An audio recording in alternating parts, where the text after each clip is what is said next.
I know I'm not perfect. I know I have weaknesses. I, to a certain extent, understand what my weaknesses are.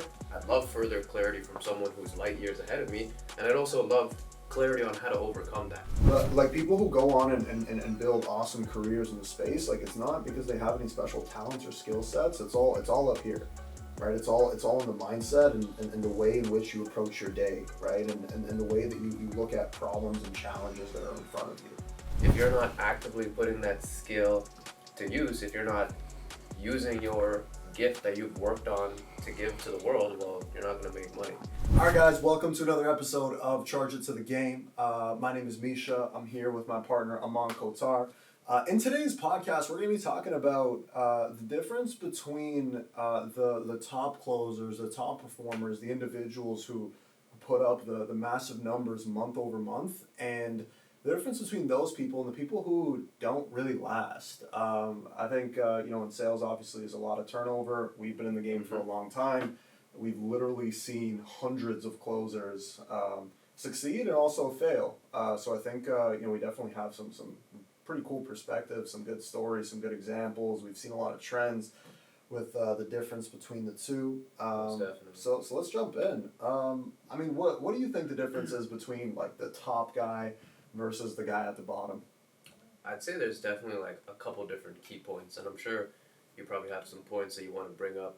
First thing that just popped into my head, I'm thinking back to like the days where I'm in the trenches, coming into this with zero sales experience, just dropping out of university, getting into sales, and it had to be, for me, the mental fortitude. Okay. Now, here's what I actually mean by mental fortitude. I remember there would be days early on in my sales career where I would let the prospect influence, my state, my emotional state. And I would, either get angry, I'd get pissed, or I'd get frustrated, like, oh, why didn't I close that deal? Why didn't I close that deal? So when I say like the mental fortitude and like the thick skin, you need to be able to take it on the chin. Mm-hmm. That's going to happen. The rejection is going to happen. All the rejection is it gives you clarity on where you're actually weak and where you need to tighten up. And a lot of the bottom performers, people who eventually do churn, in my opinion, are all people who don't have that thick skin because they let it get to their head. They kind of just bitch out after that. Yeah, and I don't think it's like necessarily like one sale or letting one prospect like get to your head. I feel like it's more like the letting the results get to your head, or maybe the lack of results get to your head, right?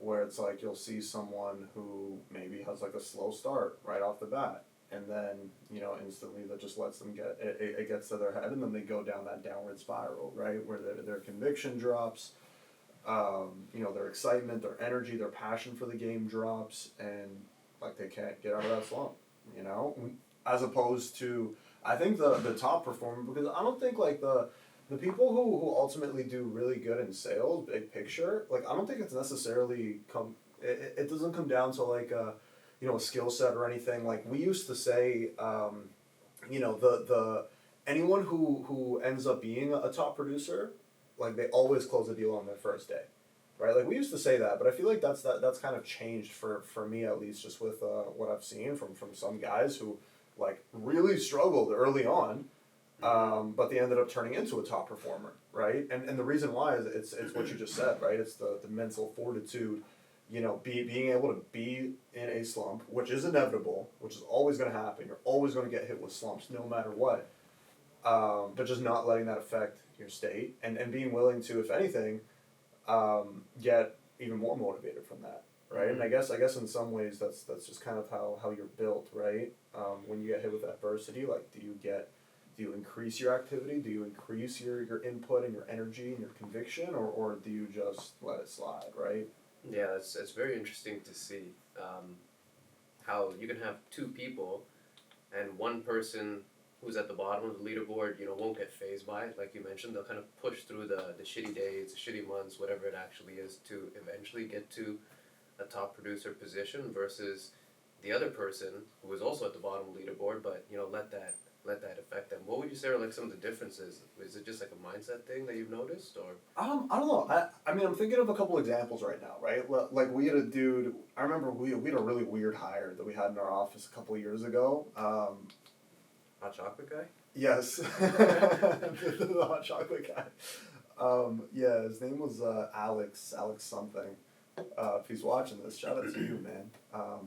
But yeah, so like he was coming in from like a law firm, something like that. Whatever, you know, really cold like first 2 weeks. I don't think he put a deal up for the first 2 weeks, right? I remember this guy. We came into the office. It was the middle of the winter. Uh, Nobody came in except for like me, Cody, and this guy, right? Yeah, I remember that. And then he was driving a 5 Series, you know, this silver 5 Series, and like he really liked the 5 Series, you know, like you could tell. It was like a big part of his identity, which is like sick. It's a cool car, you know. And I remember like it was snow was bad, like it was really crazy snow. It was like what, like 15 inches or something? Yeah, and then like the snow plow was, you know, coming by the office, so like, you know, there was a big like shelf of snow in the way to get into the parking lot. Yep. And yeah, I remember this is like he's like 2 weeks into this deep slump. He wasn't able to close anything, and like he was just kind of going with the flow. Every day he was closing nothing. He would have like 6 fucking hot chocolates, you know, and then I remember he actually quit right after this. So he was like leaving, and then he got stuck on the way out. And I remember just like I was on a call and I was just like watching him through the window, just watching him struggle for like 20 minutes trying to like get out of the snowbank. Yeah. And then finally like his car just like slid back, and like it wasn't anything serious, but like he did like touch a rock with it and probably got some kind of scratch or dent. After that he quit. Like it was just done. But like yeah, you know, like in some cases it's like somebody like that, and like I can tell, but because, you know, like that's whenever a new rep comes in, we're putting in a lot more work with them, you know, talking to them every single day. What's going on? What are you dealing with? What's happening on the phone? You know, I remember I like took a call for him, where I was just like almost like a little bit like frustrated with him, because he wasn't like implementing stuff I was telling him to implement. I'm like, okay, let me show you how it's done. Right? He's like midway through a call, you know, I take the call, whatever, I'm dealing with the prospect, pitching them, objection handling, all of that. And then like I'm mid call and he's on his laptop, like looking up how to get a gun license. Like we're in Canada, right? And you gotta apply to get a gun. And I'm like, I mute the phone. I'm like, bro, like I'm doing this for you. Like I'm showing you how it's done for you. Like, are you gonna listen or take notes? Like, what's going on here, right? So like at that point, like we already knew it was done. And then like, you know, 2 days later the snowstorm hit and then the whole 5 Series thing happened, right? Like there's like an example like that, where it's like you can just tell, in that 2 week period, you know, he kind of reached a point where, you know, he's closing, things aren't going well, but like he just accepted it, right? He was like, yeah, this is just how it is. Let me just wait and see if something changes, right? I sense that mindset from him, and I also see that in like consistently in closers that don't stick around. They have that mindset of like, okay, like hopefully something changes, hopefully something happens, and they kind of just accept the slump that they're in, right? As opposed to on the flip side, you know, Michael, right? When he first started, he was working only on weekends, you know, coming in the winter. I think he had like a 2 month period without a single deal closed, right? Yeah. And then at one point, we were actually talking about this at dinner recently. Shout out to Michael if he's watching this. Had a big month last month. But there was one point where like 2 months into the real estate offer with Rome, where he was on the lead sheet, couldn't close anything, couldn't close a fucking door, right? And then Rome messages me, and then he's like, hey, I'm not giving Michael any more leads. Like he's not closing. And then, you know, whatever. Like the thing is, the difference between the first example and someone like Michael's, like I could just tell he had that fire. You know what I mean? Like he kept fucking coming back. Like he kept trying to get better. He kept asking questions. His energy was still high. His input was still high, even though he's 2 months closing nothing. Right? So, you know, we ended up giving him a few leads from a different contract. You know, long story short, he worked his way up. Ended up leaving his job as an electrician. And last month cleared a month where he did like just under 10K in commissions, like maybe 6 months later after that moment. Most people tap when they go through that shit, and we've seen it how many times, you know? So many. I mean, like from what you just shared, like that. That's so true, man. Like the attitude people have, where it's like, for Michael specifically, like I don't think his attitude, like at that time when he first started, was like, let me make money, let me make money, let me make money. Maybe it was, maybe it wasn't, but it seemed like what motivated him to keep getting back up was just like, yo, I want to learn. Like I genuinely want to get better, and like that's another big difference between people who are at the top of the leaderboard at the bottom. Like at the people at the top, they're always looking for opportunities to grow, opportunities to improve, opportunities to whatever the case may be. I can guarantee, without you even telling me, I'm sure, you and Michael have probably had a conversation after last month talking about how we're going to optimize his sales skills to hit another benchmark or hit another goal, whatever the case may be, versus people who are on the bottom of that contract. I can guarantee they haven't reached out to you. They haven't spoken to you about coming up with a plan or whatever the case may be. Yeah. Well, I mean, like just in general, right? Yeah, I think it's like you can either like you can always look at one of two things, right? Like areas where you can get better, or you can look at reasons why you're not getting better, right? And I think a lot of people focus on those, and you're always going to find plenty of those, right? It's very easy to find reasons why you're stuck in the same situation, right? And naturally, you're always gonna, because it makes you feel better about yourself, right? It makes you feel a lot more comfortable when you can say something like, oh, the leads are bad, or the opportunity is bad, or X, Y, and Z, right? But winners are just gonna make it happen regardless, 100%. And I think the big, just the big point that I want to get across and I want to talk about is like, it's not like people who go on and build awesome careers in the space, like it's not because they have any special talents or skill sets. It's all up here, right? It's all in the mindset and the way in which you approach your day, right? And the way that you look at problems and challenges that are in front of you, right? Because I always say this, it's like the skill sets we can teach somebody, right? Like we can give them all of that. We've been doing that for so long, right? Like that's the easy part. It's the mentality and the approach and the killer instinct that can't be taught, right? Calm waters never made a great skilled captain.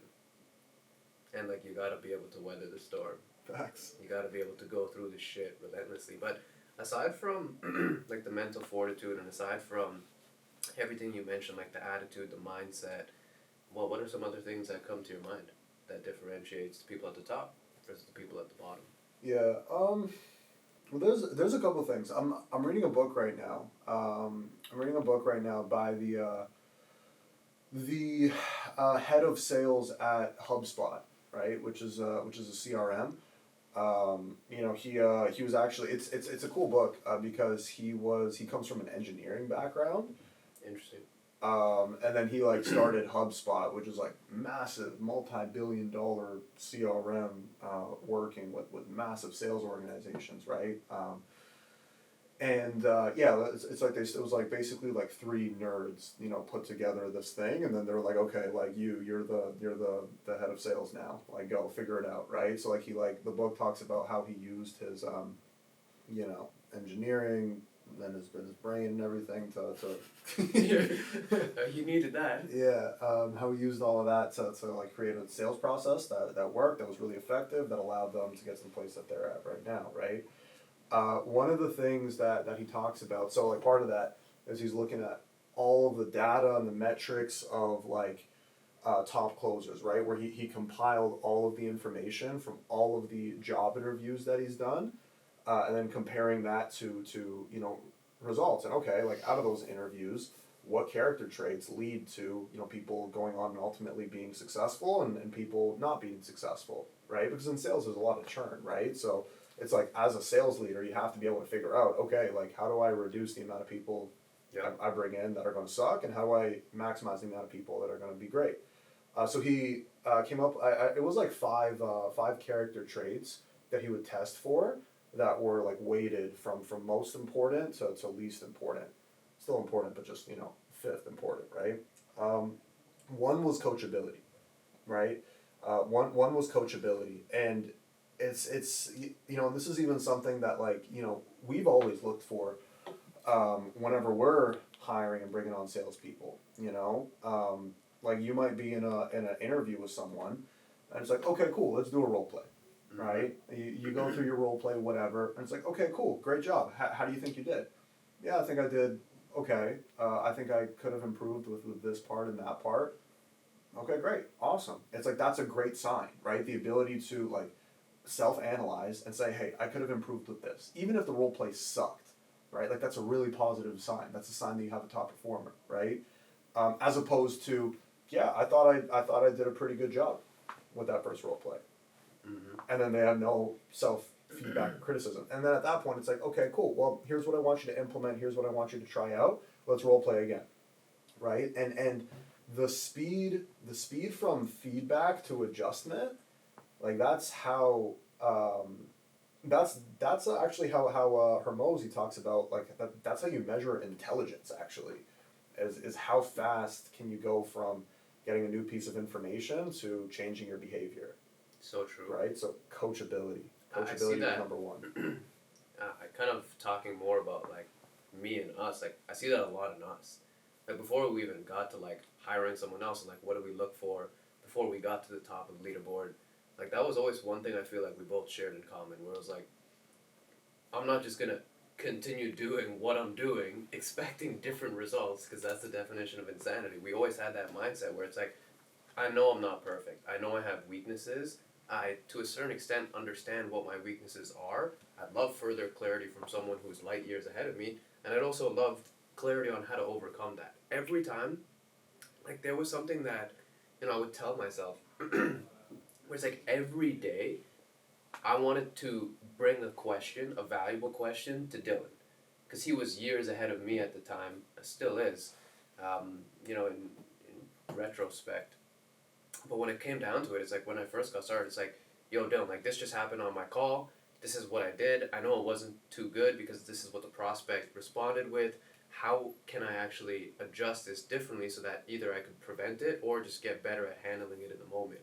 And like that, those questions are simply what helped me progress fast. And that's something that, when it comes down to coachability, I feel like a lot of people let their ego get in the way between them and taking new information, because they're stuck in the old ways. When you were telling that story of Alex just now with the beat up Beamer, aka hot chocolate guy. Side note, we have hot chocolate at the office, and this guy, like, stole a whole fucking carton from us. Yeah, this guy in his 2 weeks here, like, killed the whole freaking thing. It's so crazy. Like, I get it, hot chocolate's good, but, like, is it that good? Anyways, like, the thing with Alex, especially from what you just shared with that story where you took a call in front of him and he's looking at a gun license, it's like, he's not coachable because he's not ready to unlearn some of the behaviors, habits, and strategies and beliefs that he adopted through his life. And that's why, personally speaking, kind of on a separate tangent, a little bit of rant, I don't necessarily love hiring, like, older dudes unless, I can see that they're a student of the game, unless I can tell that they're open to learning. Yeah, for sure. And I want to go back to something you just mentioned, because you were talking about, like, asking questions, right? Asking questions and getting feedback. You can tell a lot about someone's potential by the quality of the questions that they ask. So true. Right? Like, if someone says, like, oh, Amaan, my prospect said they want to think about it. Like, how should I deal with that? It's like, okay, sure. As opposed to, a really specific question where it's like, hey, I'm having trouble with these kinds of prospects specifically, and, like, here's what I've tried to do, but it isn't really working well. Like, what's a different approach that I can take when I run into this again?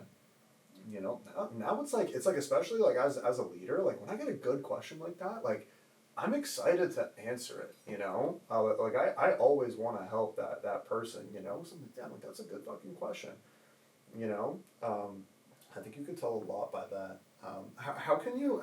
I mean, on that, right? Like, how can somebody analyze their game and like, what advice would you give to someone who has, like, call it zero sales experience, but they're trying to analyze their game and they're trying to get better. Like, what advice would you give that person? That's a good question.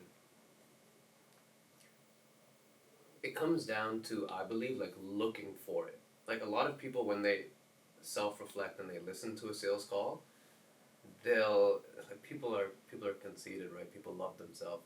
I feel like some people will like look for the good things. They'll look for the good things, like, and I'm victim to this too. Like I know I've had calls that didn't go so well, but I'm like, yo, it was a good call. I built good rapport with him, but it's like it clearly wasn't a good call if you didn't close it. If you didn't actually get to a decision at the end of the call. So it's like first internalizing that. It's like, hey, you can say this is a good call. You can say you built good rapport. You can say the urgency, belief, and trust was there. But at the end of the day, if you didn't help that person come to a decision on the call, it wasn't good. And like you gotta internalize that and then look and analyze your call with that perspective where it's like, hey, what are like the 1, 2, 3 things that I did that either got me farther away from the sale or, what are the 1 or 2 things that got me farther away from the sale? Yeah, and like also too, like it's, thinking of myself, bro. Like it's pretty uncomfortable. Like really listening to your, especially if it's a bad call. Just cringing. It's really tough to listen to it. It's actually like probably one of the most uncomfortable experiences that you can have in sales. Like number 2 would be like a really bad call, and then number 1 would be listening to that bad call again and reliving it. Right, because when you have a bad call, you're just like, damn, like, I just want to forget that ever happened. I just want to erase that completely. And in some ways, you gotta have amnesia, right? Where you gotta be able to forget about certain bad calls and just keep going as if it didn't happen. But at the same time, you also have to be able to look at it and reflect and be like, damn, that sucked. Let's just go back in. Let's listen to it. Let's see what I did wrong, and let's make sure that never happens again. I also believe, even though many people say they do, straight up, I believe a lot of salespeople don't even listen to their calls. Yeah. Like they'll say, yeah, I listened to it, but then they're just like thinking back of the memory of their call. Instead of actually listening to it and finding like an objective point as to what went wrong. Like that's the first thing, like especially with the question that I ask when it comes to coachability, or the example of the questions you were talking about when people come to you. It's like in that question, you can tell, okay, before he came to me, he tried to fix this problem on his own.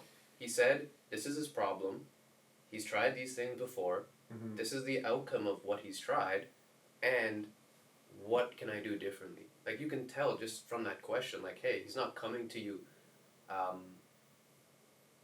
without trying himself or herself. Like they actually tried different things, they experimented, they reflected, they analyzed their calls, and then they're coming to you as a last resort. Instead of coming to you first saying, oh, I got to think about an objection, what do I do? Where it's like, well, did you try anything? What did you do? Have you tried anything different? Is this with a specific type of prospect? Like, you gotta have that self-accountability to hold yourself to finding how and where you can improve. Yeah, the ability to self-reflect, like that's a skill set, right? Another thing that this guy was talking about, the HubSpot guy, 2 was curiosity. So he was looking for like in the and this is something that obviously it's just like normal for us, like part of our entire 10-step framework and sales process. It's all just asking questions, collecting information, right? But when you meet a salesperson for the first time, and you see, okay, what's their sales approach? Do they just talk all the time? Are they just spilling benefits and whatever? Or are they curious? Are they trying to find a solution, right? That one I thought was cool, but the one that stuck out to me was number 3, which was prior success, right? You want to see like the third most weighted character trait that they were looking for in salespeople and A players was prior success with other things. Because if you think about it, and I saw a clip from this too, like if someone's hiring salespeople, right? if you're looking for salespeople, you're not gonna look for them especially if you're looking for A players, you're not gonna look for them on Indeed. No chance. Why not? The talent pool is just diluted. Straight up, you're gonna get a lot of non-English speaking people. You're gonna get a lot of Indians. You're gonna get a lot of immigrants. Like, I'm just gonna say it how it is. Like, we tried on Indeed. Like, we went through. No, and we got killers from Indeed. But like we probably had like hundreds of applications, spent a few $1,000, probably hired like 20, and then left with 2 badass closers. Shout out Dimitri and Ramsey, right? Killers with us right now. But well, the big thing with Indeed is that if you're looking for A players on Indeed, you're marketing to salespeople who don't have a job. Mm-hmm. If you were great at sales, you would have a job, right? So that's kind of the thing, right? That's the tough part. But prior success, and it doesn't necessarily mean like he was talking about specifically like prior success in other roles, right? You want to see a salesperson who is crushing it in other positions, right? I think that's an obvious one, but I didn't have any success in prior roles towards this. Well, I didn't have any sales success in anything else, right? Like I did call center at like 15. That doesn't even count. I did door to door, which I was not even close to a top producer on my team when I was doing door to door. But I think the prior success for me would be like something like sports, right? Where like I was dedicated to getting really good at playing basketball at the time, and like that was my thing and that was my mission, and I would think about it all the time, and like the highs and lows, like I would get so caught up in all of it, but like I was just obsessed with it for a period of time, and I think that's a big indicator for sales success, is if like just success in anything else, I mean, look at our team. Michael Goldstein, world champion dancer. Ben Brown, D1 athlete, got into high ticket sales. I played high level soccer. You played high level basketball. Honestly, like, that is such a good point, and I think it relates kind of to Alex Hormozi's superiority complex. Because I feel like once you've achieved success, like you either attach your entire personality to that previous success, or you want to replicate it and do bigger and better things and achieve a new level of success. Mm-hmm. Mm-hmm. Yeah. Because like when you have the identity of like, yo, I'm a winner. Like when I do something, when I set my mind to something, I get good at it. I think that's a really powerful frame of mind to have with anything. It's like, hey, whatever I set my mind to, I can become great at. But because the thing is, even now that I think about it, now that we're talking about it, it's like nothing fucking serious, like I'm not over here like flexing any like special sports experience, because like I wasn't shit. I was a 6'1" power forward with post moves and pump fakes who would get offensive rebounds, but like, bro, I would be dropping like 20, 25, 30 points a game, right? So it's like I always had this identity of like, yeah, like, I get shit done. And I remember when I stopped playing basketball, like life kind of sucked for like a year. Literally for like a year, until I found sales, right? And then when I started sales, I wasn't that good at it, but again, I just had that identity of like, hey, like when I set my mind to something, I need to be great at it, and I just had a certain standard for myself, Mm-hmm. where like, hey, being average, like that's not okay, like that's not somewhere that I want to stay, where it's like, even though I wasn't necessarily at the top of the board right away, ultimately I became a top producer. I think a big part of that because of my identity, and I think you share basically the exact same thing, right? That 100%. that same kind of identity and that same mindset.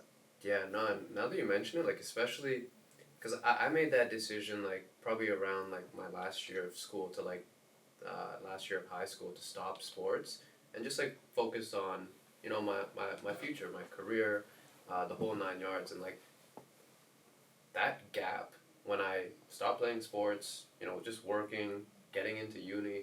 Completely agree. It was like I was just lost, just like floating through life like a paper bag, because I didn't have that outlet of being in a position where I could perform.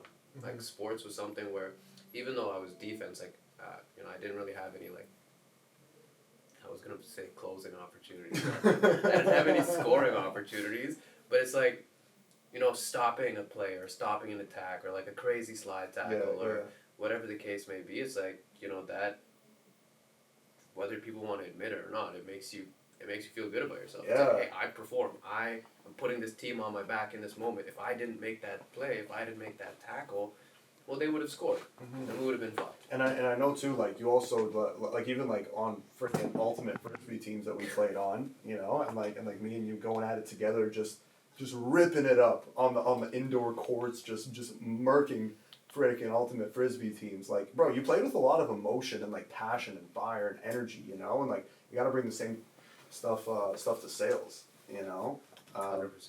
But okay, let's because I think that winner fucking mindset, that winner mentality, it's like you have to adopt it, right? And like, I think one, if there's anyone watching this who wants to go and be a top producer, it's like, okay, awesome. Like go back and look at your life and like look at evidence that you have that when you say you're going to do some shit, like you do it, right? Go look at things that you've done that you've succeeded at, and if you have not succeeded at anything, then it's like, okay, go figure something out, and make it happen, right? Like, get on point when it comes to the gym and your fitness, right? Like go extreme with it, right? Like prove to yourself that you're capable of massive things. I think that's always been huge for me with sales too, and that's also part of the big, like when I made the big level up and I really started earning pretty massive commissions, was from figuring out all that other shit, right? Getting the fitness right, getting the mentality right, getting my internal thoughts right.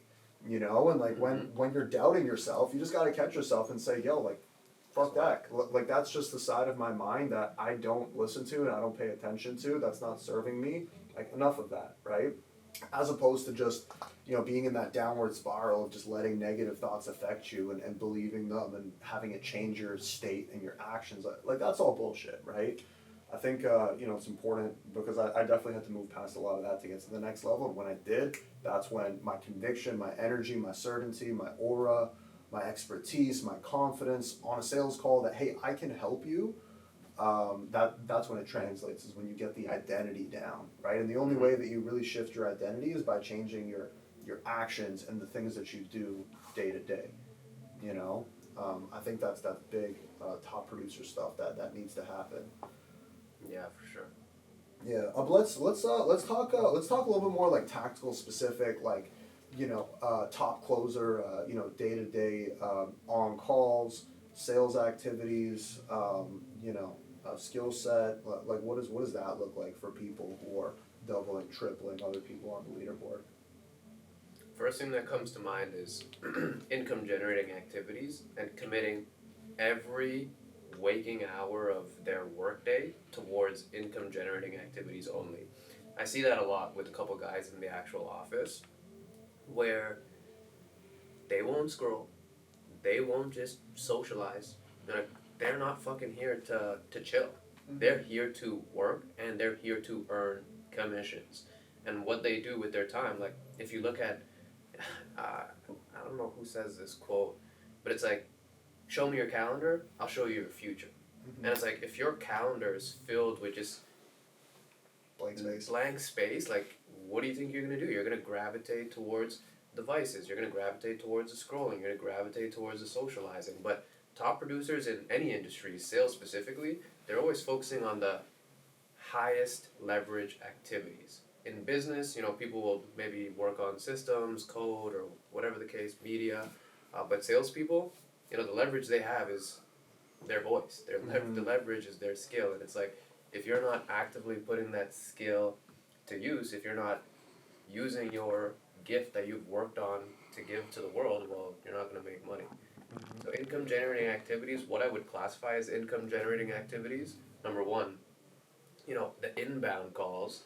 Number two, the outbound calls. Number three, the follow-ups, seeds that you've planted, people that you're nurturing, checking up with, just committing to the touch points to get them across that finish line. And then the fourth would be coaching and training, which is, setting up one-on-one calls with their managers, analyzing their closed calls, their not closed calls, and then moving on with their day. Also, something I want to touch on. I've also noticed this with you, myself, other people. It's like they also have, um, they commit a lot of time to just growth in all areas of their life. It's not only commissions, they take family, religion, and their health very seriously. Mm-hmm. Yeah. Yeah, but and like everything you're talking about with the sales activities is true because like something that a mindset that I always had was, the people who are like naturally, charismatic or they have the gift of the gab or like whatever, right? Like we all know those people who you can just throw them on a call and they're just like money, right? They just get along with anybody, they can make it happen. The disadvantage that those people have is like they rely on that, right? So it's like, yeah, you see closers who will take 3-4 calls a day, they won't do anything else, and they'll be making 15-20 grand a month, right? Doing 2-3 hours a day of work, and it's like that person, okay, they might be doing good, but they're at a disadvantage to the person who's maybe less skilled, but who's putting in more work, more activity. They're on the follow up sheet, and we fucking see it in the office of guys with experience who've been around for a long time who are making good money.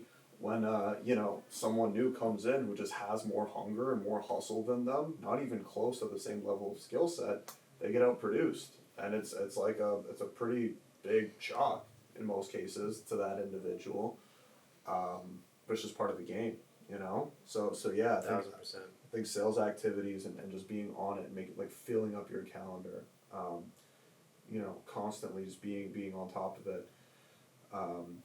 I think that's a big one. Anything like on sales calls, like on the phone with prospects that separate people who make big fucking money versus people who don't even last. Attachment to the outcome. A lot of top producers, no matter what, you understand this, I understand this, a lot of top producers understand this. Like, the more you focus on the money, like, this is an age-old saying, right? Like, you chase the money's gonna run away from you. But when you master a skill, the money will come to your door. It's similar to um, the garden analogy, right? Like, if you want to capture a butterfly, you don't go chasing butterflies, you go create a beautiful garden. And in that garden, it's like your skill set, your mindset, your attitude, your conversational abilities, your tonality, the whole 9 yards. And someone actually texted me this. One of the reps I recently just onboarded onto, this new offer. And he was telling me, I was like, yeah, my authority kind of sucked, and I was kind of bending over backwards, but I realized I was doing that because I was too attached to the actual sale and the outcome, mainly because I want to succeed so bad. And I was like, okay, good, like I get that, but hey, like you got to detach yourself from the outcome, like especially considering you're just starting. Like I don't care about the outputs, I care about the inputs, and as long as you commit yourself to the inputs without attaching yourself to any sort of outcome, like the outcome will come, the results will come. Uh, and top producers, they don't really let the variables out of their control Yeah, yeah, affect them. yeah. Because like you see, like because like a little bit of that is probably a good thing. That urgency to close and to get the deal done. Yeah. But then you also see, like, I'm just thinking of people who started out, and maybe didn't last long over the years, and there's almost like that like nervous energy that they have, and it's just like you just hear it ever so slightly throughout the whole call, and it's like sales is a transfer of certainty. If someone feels that a little bit, they won't even consciously hear it, right? But subconsciously they will, and they're just gonna not buy at the end, right? So it's like I guess that's kind of a self-confidence thing too, right? And just knowing that you got to be able to create that self-confidence out of nowhere, right? Where it's like you know that, hey, I'm like I can get it done. I'm putting in the work. I'm doing what I need to do at the start of the call, and whichever way this goes, it's going to go that way. Right? Which is kind of hard to adopt without real time and experience. I feel like, but some people got it, some people don't. Well, I mean, how do you feel like you adopt that mindset? It's just with more calls. with more calls, more experience, just knowing exactly what needs to happen knowing exactly what needs to happen to have a successful sales call, and getting the positive and negative reinforcements. When you get 1,000 of them, it's like you just know exactly what needs to happen, right? Yeah. So like up until that point, yeah, you kind of have a little bit of that energy where it's like that, you're trying really hard to close a deal, but like that works against people, you know, like you just said, right? With that rep. Okay, right. No, I'm on the same page. Yeah. No, you're the same thing that you were kind of talking about earlier, right? With like the rep that is on your offer that you're managing, that for the first like 2-3 months, like they were kind of shitting the bed, and then like they needed to hear that negative reinforcement to eventually something clicking in their head where it's like, oh, that's why I suck so fucking bad. Yeah. This is like this is so obvious. Like why am I only figuring this out now? And then that click happens, and then it's an upwards trajectory from there. Yeah. Yeah. I think another thing too, on calls is, you gotta have a certain element of it's kind of on this topic, but like you just can't give a fuck, like you really can't, because the thing is like, when you start, when you give a fuck about like your prospect, or okay, no, I'm saying this the wrong way. You cancel him.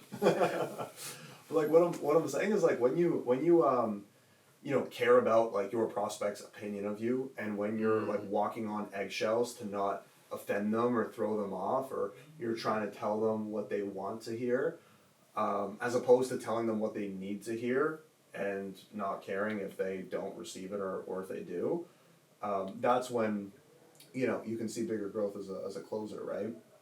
I think that's really important, because especially in our space, people come to us because they want to make a change, and the reason why they haven't made the change is because they haven't figured it out yet, right? So a lot of like change is uncomfortable, and if they're going to make the change, like as a closer, you have to be willing to almost like confront them on it, right? And get really raw, create tension, and potentially lose the sale over it, right?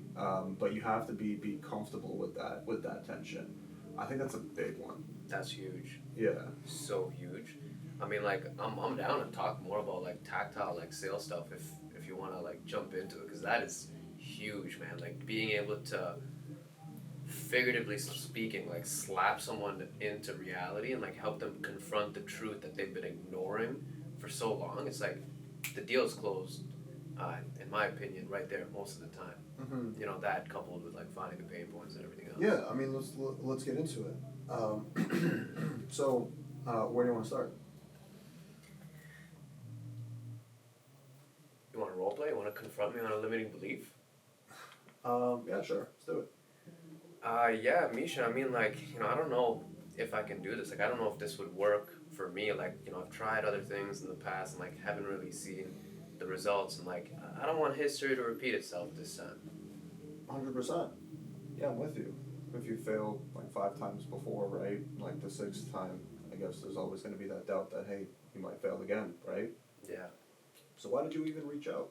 Why didn't you just give up? I mean, like, a part of me, like, I still have that belief that it's possible. Like, a part of me, like, I see other people online, doing and achieving success. I mean, like, I saw the testimonials on your page, and, like, some of them are crazy. Like, some of those people are younger than me, and, like, they're seeing more success than I am currently. And, like, I know if they can do it, I can do it.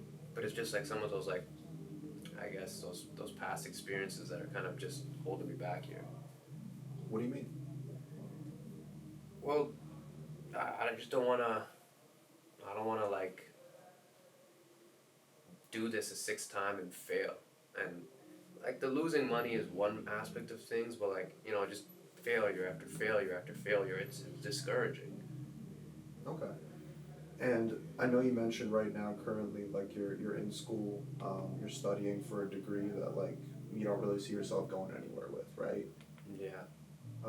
So one way or another, I mean, let me ask you, like, what happens if you do fail? What happens if you do it again and in your first couple months you don't see any progress? Is that it?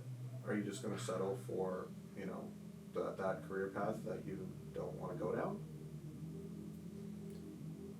I mean, when you put it like that, no, I would definitely like get back up, keep trying. It's just I guess having like the right team support system, that could actually like guide me through it. I felt very alone Right. previously. You felt very alone? Yeah. What do you mean? Just like not having like the right support and like, people just kind of giving me a course and saying, all right, now go do it. Okay. Well, let me ask you, because you tried 5 times, right? So, I think you gotta turn the loss, you gotta turn it into a lesson, right? So when you say you tried 5 times, I mean, like what type of progress did you actually make? Like, was it just, getting something started half-assed and then just kind of quitting on it, or like did you really give it 5 very strong attempts and failed every time? Yeah. If you're being super honest with yourself. I mean, like I definitely say they were half-assed. Okay, because you mentioned something. You said if you had the right team and you had the right support system around you, you feel like you'd win with this, right? Yeah. Right. Let me keep it 100%, man. I mean, yeah, 100%. I agree with you that support system is important, but bottom line, the one that's going to get you the results that you want is you. Like we can give you a bunch of training, we can show you what works for our guys, but like, if you've failed 5 times before and every single time you just quit and gave up, it's like, I mean, that's not a character trait that's going to get you to where you want to be. Like, come on, I promise you're going to run into some resistance again. You're going to, quote unquote, fail. Something isn't going to go your way. If you just quit on yourself and give up on yourself, then it doesn't matter what the support system looks like. This isn't going to work for you one way or another. Right? The only way that you fail, bro, is when you actually give up on something. And it seems like for the last couple of years, you haven't fully committed towards anything, and it seems like that's a big part of why we're on this call today. Let me ask you, are you actually at a place in your life where you're ready to put all of that bullshit aside that's in your head that's telling you that you can't do it? And are you ready to actually step forward and step as the kind of person that you want to be, not only for yourself and your family? Boom. Right? Yeah, I'm ready. And then it's boom. So I did a video on this, and I've been training my fucking team on this for the last like 4 weeks. This one freaking section of the call, challenging the prospect, where it's like, you gotta figure out the timeline, right? How long have they been trying to make the change, right? When did they decide that, yes, I need to make a change, right? So in this case, right, it's like someone says that, yeah, I realized, 6 months into my college degree that like I don't want to go down this path and I need to do something different. Right. Right? Okay, great. You don't want to go down the regular path. Awesome. You said you realized that 3 years ago, right? Cool. Walk me through what you've been doing for those last 3 years. What steps have you taken? What businesses have you built? What have you tried? Take me through that. What's crazy is that most people, if they haven't gotten, well, it's honestly not even most people. If somebody hasn't gotten the results that they want to see, it's because they haven't taken the necessary actions to see those results. So Agreed. all we got to do is figure out, okay, what have you been doing in those past 3 years? And then just highlight, okay, like, this is why you haven't seen the results. And it's because of you. It's not because of a program. It's not because of a business model or any other excuse that you can come up with. It's because of you. And it's just asking questions until you gotta come in and basically say that to your prospect. That's what I really like appreciated about that. Like, so many people would jump to the commitment at the end where it's like, hey, can I count on you to actually commit to this 100%? And like, the only thing prospects will ever say to that is yes. Yeah. Nobody's ever going to say anything else. But when you kind of gather the context, help your prospect get clear on like what the true challenge has been up until then, and then you bring that commitment, it's like, well, hey, like, I know what's happened in the past, and like, in order for things to be different this time, and in order for you to see the results, then you ask the commitment, and the commitment at that time is a lot more powerful, which in turn, raises their belief that they'll see success this time around, and they also trust you more because every other sales guy just either asked them the commitment or didn't even ask a challenge-based question in general and just pitched. Yeah, and also like, yeah, it's yeah, you're right. You didn't have the right support system. Just buy my shit, right? And yeah, let me give a ninja tip to everybody watching this video right now. If you're about to ask a question on your sales call, and like there's like that little like oh shit in the back of your mind, like oh fuck, like should I say this? Like this might be like too real, too raw. Say it. That's exactly what your prospect needs to hear. And if you're afraid that you might lose the sale, that's the exact type of question that's going to get you the sale. And even if you lose the sale, they weren't going to buy anyways if they freak out over something like that or whatever, right? And worst case scenario, you learn from it and you bounce back and you get better, right? But like, we get paid a lot of fucking money to ask tough questions. Yep. Right? That's the whole point. Like what's the difference between a top closer and a bottom feeder? Fucking brokey salesperson is that the brokey salesperson is afraid to ask the tough questions. They just read the fucking script. They say the exact same things to every single prospect, and then they're not ready to push any buttons. They're not ready to actually like move somebody. They just show up, right? Yep. As opposed to the closer is gonna challenge someone to step the fuck up in their life, and they're gonna make it uncomfortable for somebody. Throughout the call. Not just only in like challenge, for example. That's definitely a big highlight, I'd say, of our 10-step sales framework. But just in general, like what you just said, I couldn't agree more with like, why do closers make a lot of money? Why do closers make $20,000, $30,000, $40,000 a month? Well, it's because they ask those hard, difficult questions. They make the prospects feel uncomfortable. And like, I know a lot of people online watching, they might be like, well, like, I don't want to put someone in that position. Well, it's like, in my opinion, you're just a fucking asshole. Like, if you're telling someone what they want to hear as opposed to what they need to hear, like, what does that say about you, your character, your non-negotiables, your beliefs, and your values? Mm-hmm. Yeah. And it's like, you gotta own up, grow a pair of balls. If you haven't confronted yourself, do that first, so that you can then, and then when I say confront, I don't want anyone to associate like a negative connotation to that. Like confront in a good way, right? Like holding to a higher standard. The same way you will confront me or I will confront you if we're not actually doing what we need to do. Mm-hmm. Yeah, and you gotta confront yourself first on all this shit.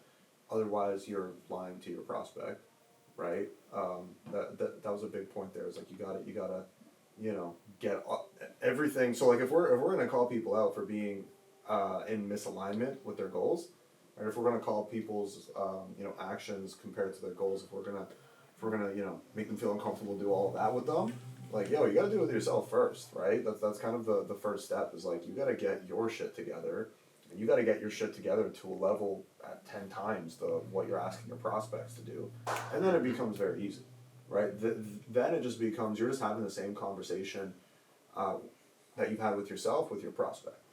Yeah. Right, where it's like, okay, like how many commitments do you make that you don't follow through on? Like how many times do people say I'm gonna go do this or I'm gonna go do that, and then they push it out and then they don't do it, or they say they want to do something but then it just never happens, right? It's like I think a lot of people they're just okay with that, like they just accept that as something that's okay. Like for me, like I never understood that, and we were even talking about this like in our Q4 meeting. It's like when we say we're gonna do some shit, like it is done. Like that's it, right? Like if I ever say this is what I want to do and this is what I want to accomplish, like boom, okay, the actions, the things within my control are gonna happen regardless. Like there's no ifs, ands, or buts about that, and I think when you can adopt that mentality over time.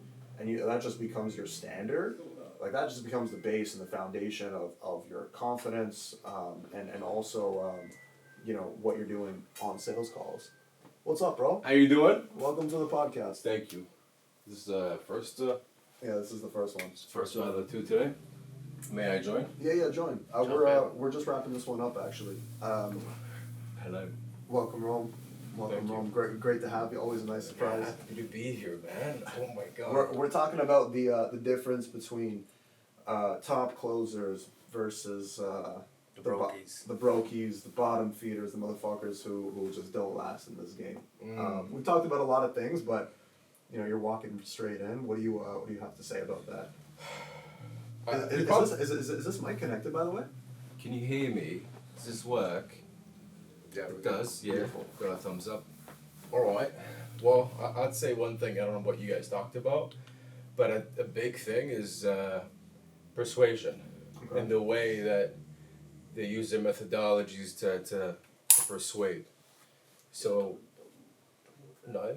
Yeah, don't touch the wire. I want to be cool, like, people like. Yeah, I know. I want to be cool. But no, internal persuasion and external persuasion. What the fuck does that mean? Tell me more. Lovely.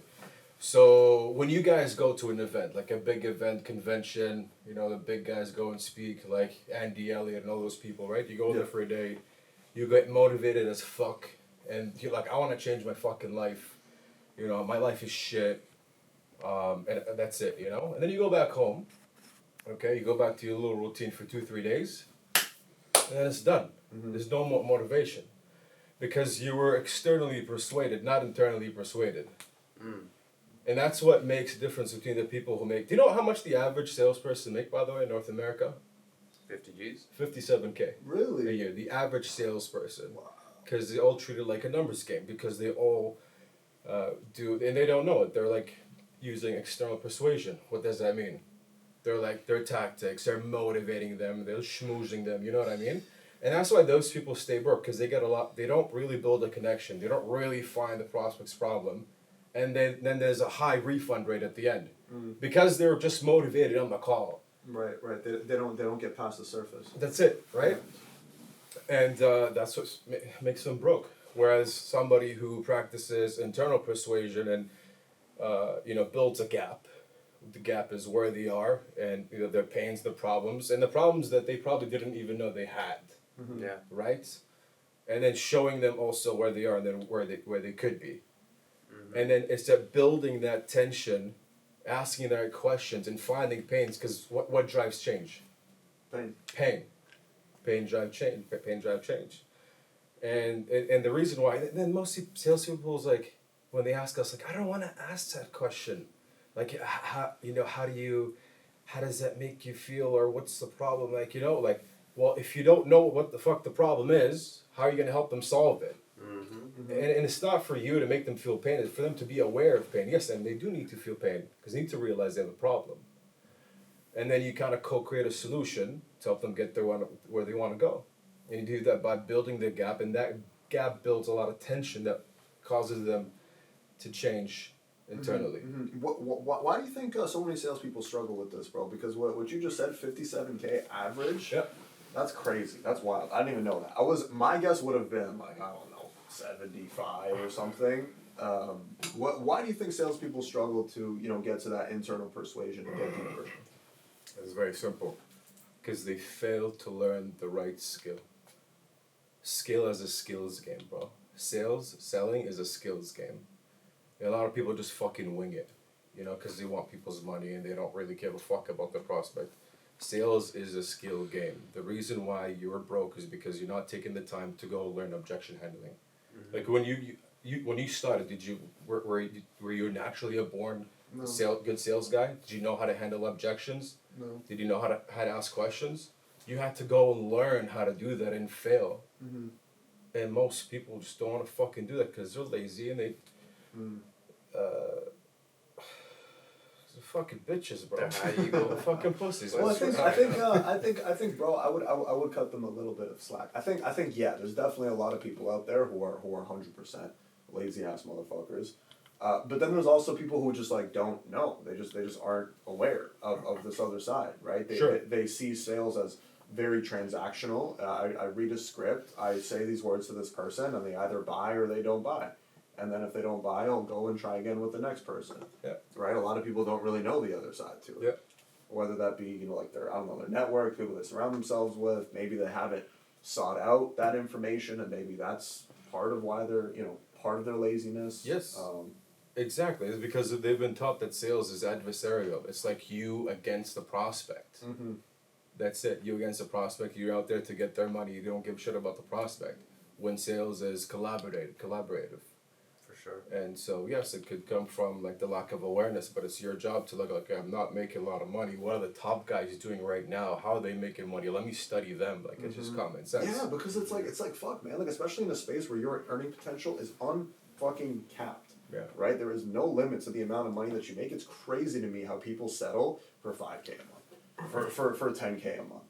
You know, for $20K a month, it's like they just settle. They're like, oh, if I can get to this place, like I'd be really happy, and then I'll go move to Thailand and whatever, right? And it's like, bro, like you're doing yourself a disservice, and you're doing the game a massive disservice. Yeah. You know, and that's why we wanted to do this podcast, right? Because it's like, what's the difference between the two? We're lucky that we had Dylan as our mentor, our leader, our partner, kind of show us the way, right? And challenge us to step up, make us feel fucking uncomfortable when we were, slacking or not leveling up. And now we just want to speak to the same people who are trying to make that same change. Yeah, for sure. It's crazy that when you just jumped in and shared what you just shared, that's a lot of what me and Misha spoke about. Like everything you covered. When you watch this podcast again, you're gonna see what we spoke about and what you just jumped in and said. You're gonna be like, my fucking nigga.